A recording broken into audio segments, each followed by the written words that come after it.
नगर निगम की गलत कार्यप्रणाली को ठहराया जिम्मेदार। महिला की मौत से परिजनों का हंगामा। सत्कार तिराहा का मामला। हार्ट अटैक में युवक को डॉक्टर ने मौत से वापस खींचा, वीडियो वायरल। किसान, विद्यार्थी, खिलाड़ी, आदिवासी, मूल निवासी सब परेशान, उलगुलान ही अंतिम समाधान। देवरावेन भलावी। बीईओ हटाओ, शिक्षकों को बचाओ के लगे नारे। हर्रई विकासखंड के शिक्षकों ने बीईओ पर लगाया गंभीर आरोप। श्री सिद्धचक्र महामंडल विधान का हुआ शुभारंभ। घटयात्रा ने किया छिंदवाड़ा नगर का भ्रमण। नगर निगम की गलत कार्यप्रणाली को ठहराया जिम्मेदार। महिला की मौत से परिजनों का हंगामा, किया चकाजाम। नरसिंहपुर नाके में रहने वाली श्रीमती शीलू माहेश्वरी की गुरुवार को एक दुर्घटना में निधन हो गया। दरअसल नगर निगम की सड़कों पर गिट्टी की वजह से महिला योगा क्लास जा रही थी, तभी वह गिट्टी के कारण गाड़ी से गिर पड़ी और तेजी से आ रहे ट्रक की चपेट में आ गई, जिससे घटनास्थल पर ही महिला की मौत हो गई। जिसके बाद परिजन और क्षेत्रवासियों ने हंगामा खड़ा कर दिया। हादसे के बाद कांग्रेस के जनप्रतिनिधियों व नरसिंहपुर नाका के पास हादसे के पीड़ित परिवार के साथ ही आमजन ने विरोध व्यक्त किए। आंदोलनरत कांग्रेस जन व आक्रोशित आमजन ने कहा कि नरसिंहपुर रोड स्थित शॉपिंग जोन के ठीक सामने एक नाला का निर्माण होना है, जिसके लिए मुख्य सड़क को बीच से खोदा गया और उसका मलबा सड़क पर ही फेंक दिया। इसके पश्चात से कार्य पूरी तरह बंद है और दर्दनाक हादसे से दुखी कांग्रेस ने नरसिंहपुर नाका पहुंचकर आंदोलन व चक्का जाम कर दोषियों पर तत्काल कार्रवाई की मांग करते हुए 5 सूत्रीय मांगों का ज्ञापन कलेक्टर, एसपी व निगम कमिश्नर के नाम सौंपा। नरसिंहपुर रोड शॉपिंग जोन के सामने नगर निगम ने सड़क को खोद और मलबा वहीं छोड़ दिया। 6 माह से यहां आवागमन प्रभावित हो रहा, आए दिन दुर्घटनाएं घटित हो रही। माहेश्वरी परिवार की एक महिला की सड़क दुर्घटना में जान चली गई। इसके पूर्व भी यह कार्य पूरा कराने हेतु कहा गया था, किंतु उन्होंने ध्यान नहीं दिया। इसीलिए हादसे के लिए पूर्ण जिम्मेदार नगर पालिक निगम छिंदवाड़ा है। दुर्घटनाग्रस्त स्थल चौराहा, शॉपिंग जोन व पेट्रोल पंप भी है। यातायात के बढ़ते दबाव को दृष्टिगत रखते हुए तत्काल ट्रैफिक पॉइंट लगाया जाए ताकि दुर्घटनाओं को रोका जा सके। अधूरा नाला निर्माण तत्काल पूरा किया जाए। आसपास रखे बड़े पत्थरों को तत्काल हटाया जाए। न्यू पंजाब लॉन के सामने रोड डिवाइडर छोटा होने से भी वाहन चालकों दिखाई नहीं देता। यहाँ नाला भी, जिसके एक और मवेशी बंधे हुए रहते हैं, तो दूसरी ओर पटरी पर मलबा पड़ा है। इन सभी को तत्काल हटाया जाए। चौराहे को विकसित किया जाए ताकि रात्रि के सामने आवागमन सुगम हो, साथ ही यहाँ उजाले के लिए लाइट प्राथमिकता के आधार पर लगाया जाए। 6 माह बीत चुके हैं। इस अधूरे कार्य की वजह से 25 दिसंबर दिन गुरुवार को यहाँ एक अप्रिय सड़क दुर्घटना घटित हुई, जिसमें गांधीगंज निवासी अतुल माहेश्वरी की धर्मपत्नी श्रीमती शीलू माहेश्वरी की मौत हो गई। पीड़ित माहेश्वरी समाज व क्षेत्रीय लोगों ने सार्वजनिक रूप आक्रोश व्यक्त किया।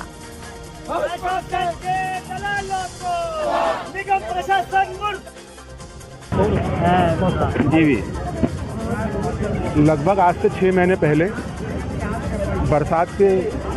जब बरसात होती है तो धर्म टेकड़ी का पूरा पानी उतर करके जिस जगह पर हम खड़े हैं, ये शॉपिंग मॉल के सामने, यहाँ से होते हुए ये पानी जाता है। ये पानी पूरा यहाँ रोड पर ओवरफ्लो हो रहा था। उस कारण 6 महीने पहले पूरे वार्ड वासियों ने इसकी कंप्लेंट निगम में करी। यहाँ पे आके निगम ने 6 महीने पहले काम चालू करा। काम चालू करने के बाद निगम इसे भूल गया।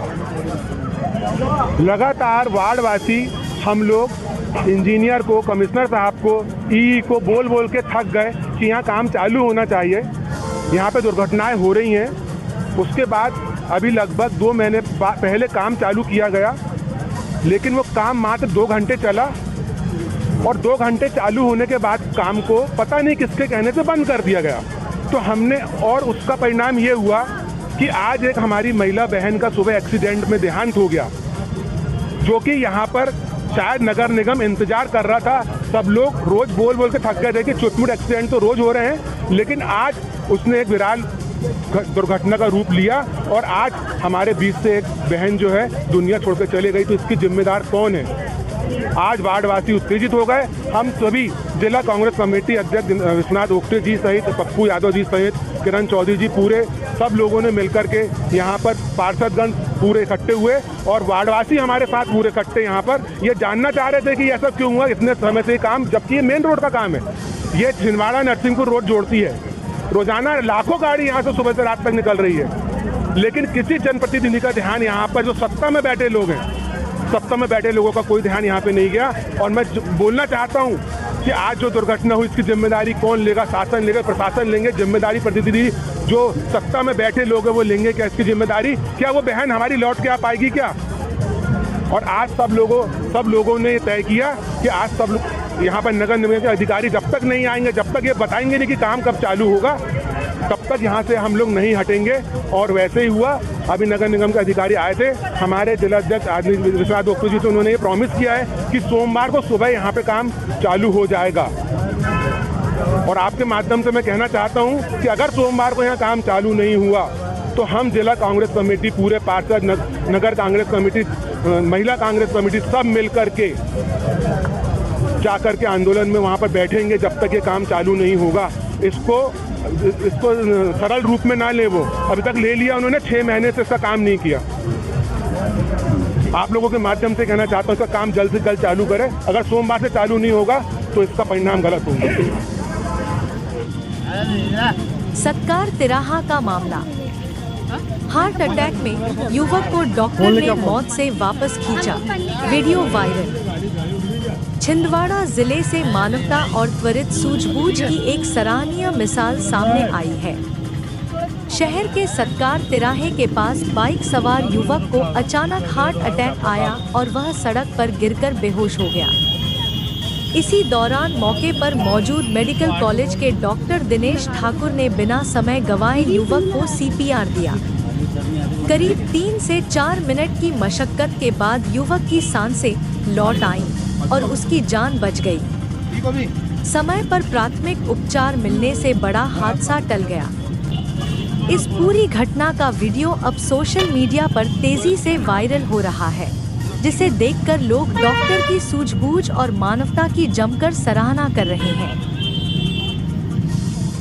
सेवा जोहार अरावली की पहाड़ी बचाएं या छत्तीसगढ़ का हसदेव का जंगल बचाएं या सिंगरौली में उजड़ता हुआ आदिवासी क्षेत्र बचाएं, वहां का जंगल बचाएं, या हमारे छिंदवाड़ा जिला पतालकोट एरिया की पूरी वादियों में बसा हुआ क्षेत्र संगम बंद, संगम 2 से डूबते हुए आदिवासियों को बचाएं, या हमारे अमरवाड़ा विधानसभा क्षेत्र 5वीं अनुसूचित क्षेत्र में हर्रई एरिया में बनने वाले सक्कर नदी बांध से उस क्षेत्र के आदिवासियों को बचाएं, या खमारपानी एरिया में वन विभाग के द्वारा बफर जोन के नाम पर उजड़ रहे आदिवासियों को बचाएं, या तामिया के चावल पानी एरिया 5वीं अनुसूचित क्षेत्र में आदिवासियों को फिर से उधर दूधी परियोजना के नाम से बांध से डूबते हुए आदिवासियों को बचाएं। हम किसे बचाएं? छत्तीसगढ़ में हम जाके आंदोलन करें या फिर हसदेव बचाने के लिए जिस तरीके से लोगों ने लड़े उसी तरीके से यहाँ की लड़ाई लड़ें या वहाँ की लड़ाई लड़ें? सब जगह हम सिर्फ उजड़ रहे हैं। हर जगह शासन सत्ता में बैठे लोग, सरकार में बैठे लोग इन नदियों को बहने से रोक रहे हैं, उन जंगल को लहलहाने से रोक रहे हैं, उन भूमि जहाँ पर हमारे किसान भाई बंधु फसल उगाते थे उन फसल के दाम देने से रोक रहे हैं। तो कहीं उन लहलहाती जमीन, हरे भरे जहाँ खेत हुआ करते थे उन भूमि को बांध बनाकर अडानी अंबानी को सौंपने के लिए देख रहे हैं। आखिर लड़ें तो कहाँ लड़ें और कैसे लड़ें? हर जगह पूरे मध्य प्रदेश के अंदर पूरे भारत देश के अंदर जहाँ जहाँ जंगल है, जहाँ जहाँ खनिज है, वहाँ पर चंद पूंजीपतियों के हाथों पूरा का पूरा एरिया सौंपने के जो काम चल रहा है आप सभी देख रहे हैं। दिन ब दिन मध्य प्रदेश सरकार कर्ज में डूबती ही जा रही है। आज हमें ऐसा लगता है कि आने वाले समय में हमारा राज्य, हमारा ये मध्य प्रदेश पूरी तरीके से एक कर्ज में डूबकर दिवालिया हो जाएगा। हमें आने वाले समय में ऐसा लगता है कि ये पूरा एरिया जो हमारी इतनी सी भी 1 इंच भी जो जमीन है वो भी अडानी के हाथों सौंप दिए जाएंगे और इस देश की जनता जनार्दन इसी तरीके से धर्म की लड़ाई लड़ते रहेगी, एक दूसरे के खिलाफ कट्टरपंथी फैलाते रहेगी, एक दूसरे की पोस्ट में जाकर धर्म के प्रति जगाने के लिए या उन लोगों को एक दूसरे को धर्म के प्रति भड़काने का काम करते रहेगी। आज समय है धर्म बचाने का नहीं, इस प्रकृति को बचाने का है। इस प्रकृति में, इस पृथ्वी में जीव जंतुओं को बचाने का दिन है। लेकिन हम एक अलग ही लहर देख रहे हैं और इस लहर के शिकार तमाम आम नागरिक हो रहे हैं जो इन षड्यंत्र के शिकार होते जा रहे हैं। अगर कोई उनको समझाए तो उनसे वो झगड़ा करते रह रहे हैं।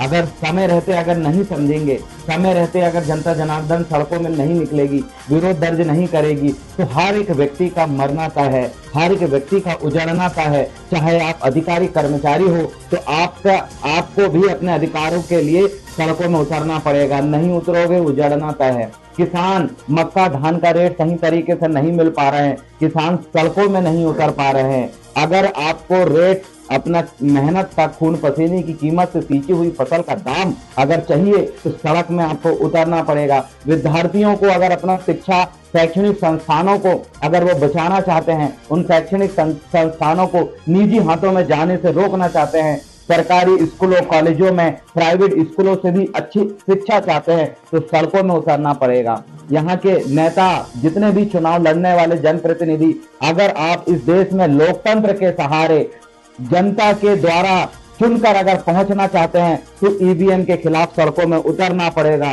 क्योंकि जब तक ईवीएम है तब तक चंद पूंजीपति लोगों का शासन यहाँ पर बना रहेगा, चंद नेता नगरियों का शासन यहाँ पर बना रहेगा। अगर आप नहीं लड़ोगे, हर एक व्यक्ति अगर नहीं लड़ेगा तो आप एक दूसरे को इसी तरीके से देखते रहोगे मरते कुटते, तो आने वाले समय में ये देश तानाशाही की ओर बढ़ता जा रहा है। आप और हम अगर सड़क में नहीं उतरते हैं तो आने वाले समय में परिस्थिति इतनी विकृत होगी कि आप और हमारे कंट्रोल में स्थिति परिस्थिति नहीं रहने वाली। ना आपके लड़ने से, ना आपके बोलने से, न ही आपके न्यायालय जाने से आपको न्याय मिलने वाला है। क्योंकि उन्नाव पीड़िता कुलदीप सेंगर जैसे हमने देखे जो अभी बाहर है, और लद्दाख में इस क्लाइमेट के लिए लड़ने वाले सोनम वांगचुक आज भी जेल में बंद है। तो आप court, high court, supreme court की स्थिति से बाकायदा आप हो चुके हैं।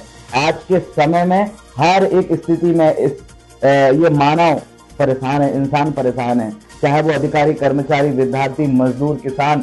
अगर वो खेलो स्पोर्ट्स में भी ध्यान देने वाला हो, स्पोर्ट्स में भी भाग लेने वाला हो, वो भी परेशान है। अगर समय रहते आप सभी नहीं जागेंगे, अपने अपने मुद्दे को लेकर अगर आप बोलोगे नहीं तो आने वाले समय में आप बोलने लायक बचोगे नहीं, क्योंकि हर जगह पाबंदियां है। जो वीडियो मैं बना रहा हूँ अभी रिसेंटली मध्य प्रदेश सहित अन्य राज्यों में यूट्यूब और फेसबुक में जो कंटेंट हम डालते हैं सरकार के खिलाफ, हम बोलते हैं, उन पे रोक लगाने के लिए कानून बनने वाले हैं। आप और हम एक बंदिश में आ जाएंगे, गुलामी में आ जाएंगे, फ्रीडम ऑफ स्पीच खत्म हो जाएगी। इस देश में संविधान का राज नहीं रहेगा, इस देश में पैसे वालों का राज है, इस देश में पूंजीपतियों का राज है, और वो आने वाले समय में मजबूती से रहेगा। इसलिए जनता जनार्दन, किसान भाई बंधुओं, चंद मुट्ठी भर लोग सड़क में निकल के अपने अनाज का दाम सही नहीं ले सकते। विद्यार्थियों, भाइयों, पढ़ने लिखने वाले साथियों, आपकी वैकेंसी इसी तरीके से पेपर लीक होता रहेगा, आपके पेपर इसी तरीके से कोठे वाली जगह में होता रहेंगे, आपसे भारी भरकम फीस लेकर आपकी परीक्षाएं रद्द होती रहेगी। अगर आप नहीं उतरोगे, चंद एक सिटी में आंदोलन करने से, प्रदर्शन करने से सब कुछ नहीं बदलने वाला। इसके लिए चाहिए एक सामूहिकता, हमें विरोध करना पड़ेगा संविधान के दायरे में रहकर। पूरी जनता जनार्दन जब तक सड़कों में नहीं उतरेगी, पूरी राजनीतिक पार्टियां जब तक ईवीएम के खिलाफ बैलेट पेपर लाने के लिए जब तक सड़कों में नहीं उतरेगी, याद रखिएगा कोई सत्ता में नहीं आने वाला, कोई परिवर्तन नहीं होने वाला। परिवर्तन होगा ये आम जनता जो संसद और विधानसभा में इनके प्रतिनिधि बात नहीं रख पा रहे हैं, ये जनता जनार्दन जब सड़कों में उतरने लगेगी, एक माहौल बनने लगेगा, तब यहाँ पर वाकई परिवर्तन होगा। आपके मेरे बोलने से, एक वीडियो बनाने से, हाई कोर्ट और सुप्रीम कोर्ट के दरवाजा खटखटाने से कोई परिवर्तन समझ में नहीं आ रहे हैं। इसलिए उम्मीद है कि आप सभी लोग इस बात को समझेंगे, क्योंकि हम सभी बंदिश में हैं। हम सभी देख रहे हैं कि किस तरीके से थोड़ी थोड़ी सी चीजों में युवाओं के ऊपर जेल में डाल दे रहे हैं। जैसे कि अभी वर्तमान में आपने देखा इंजीनियर विलेज फराड़ी और रामदेव भाई आज भी जेल में बंद है, क्योंकि बोलने वाले लड़ने वाले युवाओं को इसी तरीके से बंदिशों में बांधा जाएगा। इसलिए लड़िए, बोलिए, समय रहते सड़कों में उतरिए, अन्यथा आप सड़क में उतरने लायक आपको ये शासन प्रशासन में बैठे लोग नहीं रहने देंगे। ये देश तानाशाही की ओर मुड़ रहा है। आप समझदार हैं, आप जागरूक हैं। जो लोग इन सारी चीजों को न समझते हुए आंख बंद करके अंधभक्ति में लीन है, किसी नेता की अंधभक्ति में लीन है, किसी योजना की अंधभक्ति में लीन है, उनको जगाइए, कुआं के मेंढक को बाहर निकालिए, उनको दिखाइए कि देश कितना बर्बादी की ओर जा चुका है, ये मध्य प्रदेश कितना कर्ज में डूब चुका है और कितना टैक्स आप झेलोगे। आने वाले समय में चंद पूंजीपति लोग पैसा कमाकर विदेशों में जाके बस जाएंगे, लेकिन ये जनता यहीं बनी मजदूरी के लिए, एक दूसरे की जमीन छीनने के लिए और इसी तरीके से एक दूसरे को काट मार के अमीर बनने के लिए ये होड़ लगाते रहेगी। लेकिन अगर आप नहीं जागोगे तो ये स्थिति आने में ज्यादा समय नहीं लगेगा। बहुत बहुत धन्यवाद। सेवा जोहार। बीईओ हटाओ, शिक्षकों को बचाओ के लगे नारे। हर्रई विकासखंड के शिक्षकों ने बीईओ पर लगाया गंभीर आरोप। छिंदवाड़ा जिले के हर्रई विकासखंड में आज 200 से 300 शिक्षक हर्रई मुख्यालय की सड़क पर उतर गए और सड़क पर बीईओ हटाओ, शिक्षक बचाओ के नारे लगाते हुए मुख्यमंत्री के नाम तहसीलदार को ज्ञापन दिया। आखिर क्यों उतरे बीईओ प्रकाश कन्लबे के खिलाफ सैकड़ों शिक्षक? हर्रई विकासखंड मुख्यालय पर 200-300 शिक्षक शिक्षिकाओं ने सड़क पर नारेबाजी करते हुए बीईओ के हटाने के लिए मुख्यमंत्री के नाम पर तहसीलदार को ज्ञापन सौंपा और विकासखंड शिक्षा अधिकारी पर कई गंभीर आरोप लगाए हैं। कहा कि बीईओ शिक्षकों को प्रताड़ित कर रहे हैं और शिक्षकों का कई वर्षों से सेवा पुस्तिका संधारण, सत्यापन, एरियर दिए भुगतान और क्रमोन्नति लाभ लंबित है। हर काम के लिए खुलकर रिश्वत की मांग करते हैं और बीईओ के द्वारा अभी विकासखंड ऑफिस में हनुमान मंदिर के निर्माण करवाया जा रहा है, जिसके लिए अतिथि शिक्षक,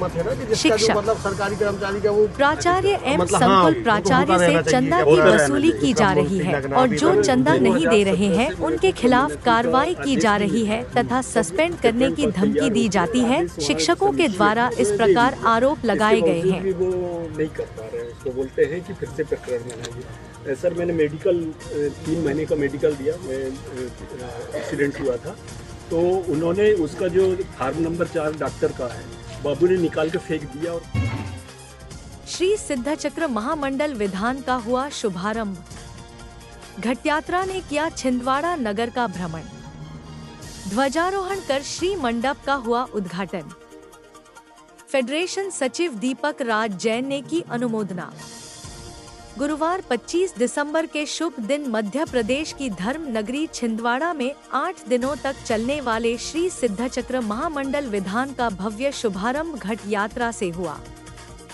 अखिल भारतीय जैन युवा फेडरेशन के सचिव दीपक राज जैन ने बताया कि विधान कराने का सौभाग्य मोतीलाल सुबोध कुमार जैन भैयाजी परिवार को प्राप्त हुआ, जिनके मंगल आमंत्रण पर सकल जैन समाज के साथ श्री दिगंबर जैन मुमुक्षु मंडल एवं जैन युवा फेडरेशन के हजारों जैन बंधुओं ने धर्म आराधना की। इस अवसर पर घट यात्रा के साथ ध्वजारोहण, श्री मंडप का उद्घाटन, श्री जी सहित मां जिनवाणी, मंगल कलश, अष्ट मंगल द्रव्य एवं अष्ट प्रातिहार्य की स्थापना विधि विधान पूर्वक की गई। इस अवसर पर जयपुर से पधारे युवा विद्वान पंडित जिनेंद्र जी शास्त्री, पंडित हिमांशु जी शास्त्री के साथ स्थानीय विद्वान पंडित ऋषभ जी शास्त्री, डॉक्टर विवेक जी जैन, पंडित रूपेंद्र जी शास्त्री द्वारा संपूर्ण विधि विधान कराकर श्री सिद्धचक्र महामंडल विधान का शुभारंभ कराया गया।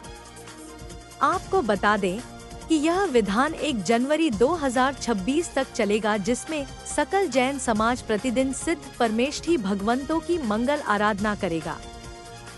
छिंदवाड़ा से दीपक राज जैन की रिपोर्ट। महामंडल विधान के भव्य शुभारंभ का और जिसे कराने का सौभाग्य मिला है, जिन शासन सेवक आदरणीय मोतीलाल जी, हमारे सुबोध कुमार जी, सुधीर कुमार जी, कोल्ड स्टोर वाले भैया जी परिवार को आज हमने घट यात्रा से इस मंगल महोत्सव का शुभारंभ किया। 8 दिवसीय महोत्सव इस पार्श्वनाथ जिनालय गांधीगंज के प्रांगण में चलेगा और आज हमने हमारे जयपुर से पधारे पंडित श्री जिनेंद्र जी शास्त्री और तमाम विद्वत गणों के कुशल मार्गदर्शन में इस महोत्सव को शुभारंभ किया। आनंद आ गया। घट यात्रा से लेकर ध्वजारोहण, मंगल कलश स्थापना, श्री जी की स्थापना, माँ जिनवाणी की स्थापना करके इस महा महोत्सव का शुभारंभ किया। मैं आयोजक परिवार, भैया जी परिवार, मुख्य मंडल, अखिल भारतीय जैन योग फेडरेशन और सकल जैन समाज की ओर से आप सभी से करबद्ध निवेदन करता हूँ। आइए दोस्तों, पार्श्वनाथ जिनालय प्रांगण में हम सब मिलकर 8 दिन तक सिद्धों की आराधना करेंगे और 1 जनवरी 2026 को श्री जिनेंद्र शोभा यात्रा के साथ में इस नूतन वर्ष का अभिनंदन करते हुए और सिद्ध चक्र महामंडल विधान की पूर्णता करेंगे। पुनः सुंदर आयोजन के लिए भैया जी परिवार को बहुत बहुत अनुमोदना, धन्यवाद। जय जिनेंद्र देव की।